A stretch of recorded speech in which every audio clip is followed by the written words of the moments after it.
All right, I have this front tine tiller here that it's a 5-horse Briggs and Stratton. It runs rich, and even after after adjusting this everywhere which way I can, it still didn't fix it. It's still, I even closed it all the way. It's still, and then adjusted it, whatever. It still wants overload. So right behind, right here on this plate, there's a diaphragm back behind here that is bad. So we'll be showing you how to change that out today. Alright, first thing we want to do, make sure your muffler's not hot. We want to go ahead and take your muffler off. It makes the job a little bit easier to do.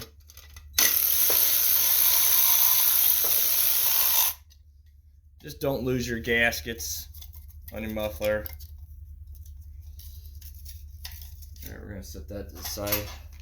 Oh, that is a 7/16 socket. Alright, now right here, you're going to need a flathead screwdriver. We want to take all 4 of these bolts out.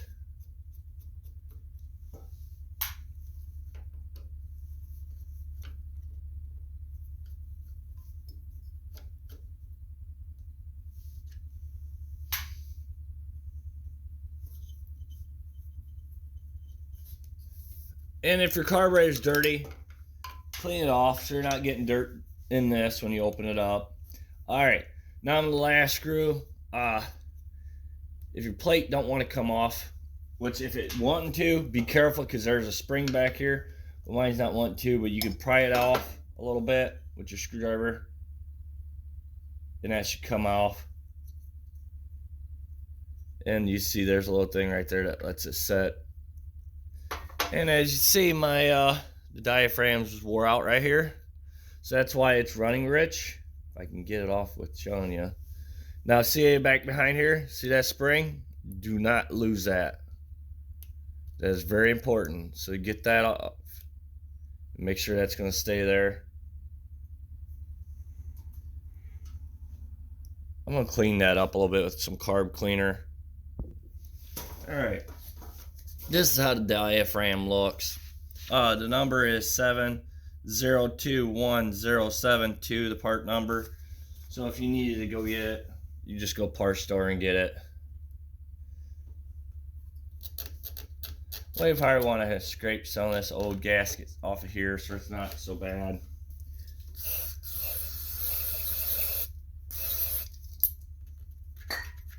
And then off that plate. And all I'm doing is I'm just taking my razor blade. Just don't cut yourself. And clean that up.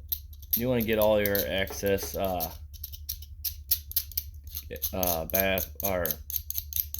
want to get all your stuff all cleaned off of it.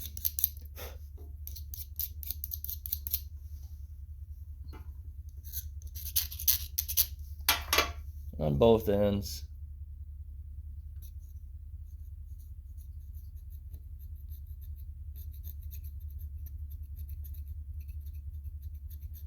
Clean that diaphragm off there as good as you can. Try not to get none into these holes of your carburetor.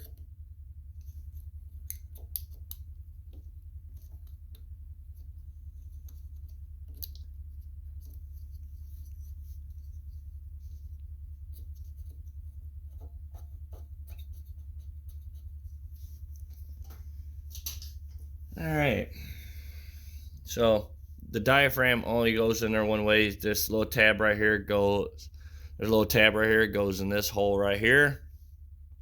So we're going to go ahead and, oh, wait a minute. Don't forget your spring. There's a spring and a little washer deal. You got to get them put back in there. And they just set up in there. So you'll probably have to hold them while you put your diaphragm on.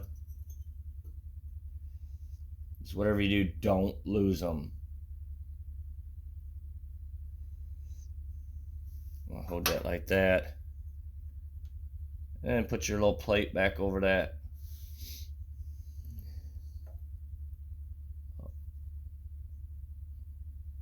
Wait a minute, I got it wrong.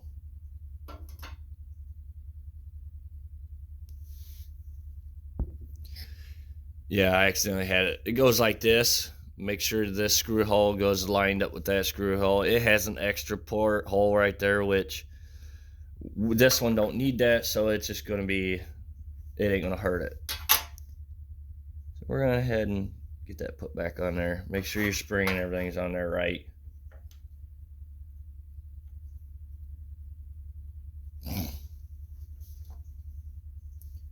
Get all your gaskets lined up.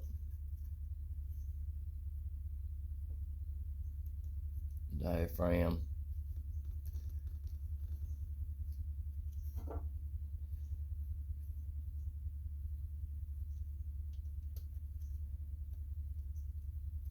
There we go, got that one started. Sometimes it can be a booger.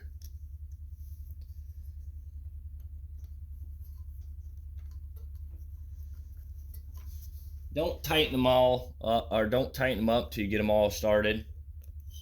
It just makes the job a little easier, just in case you gotta move things around a little bit. You don't want to be ripping your new diaphragm.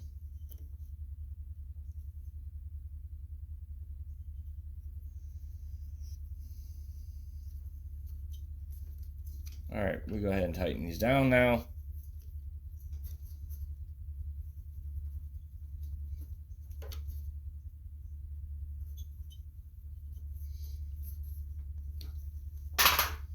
Now we're ready to get the muffler put back on.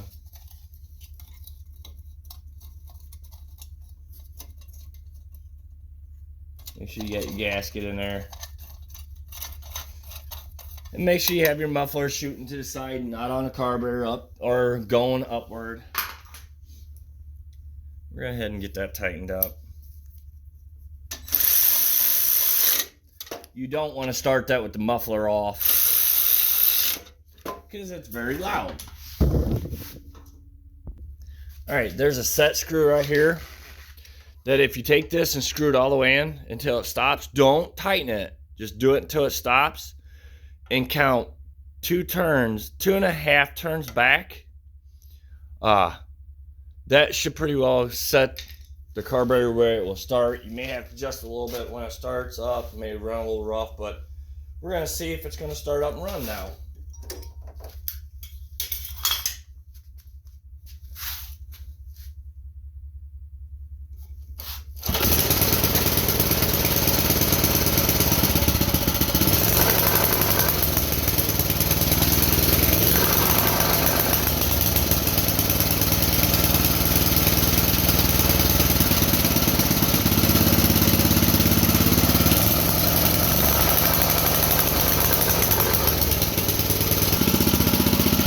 Yeah, you see I turned it in, and you see it's not one sound like crap.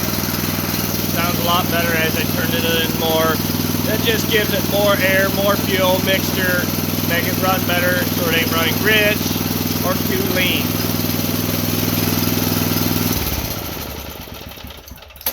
And there you go. That's how you fix that when it's overloading with fuel. Thank you for watching. Please subscribe.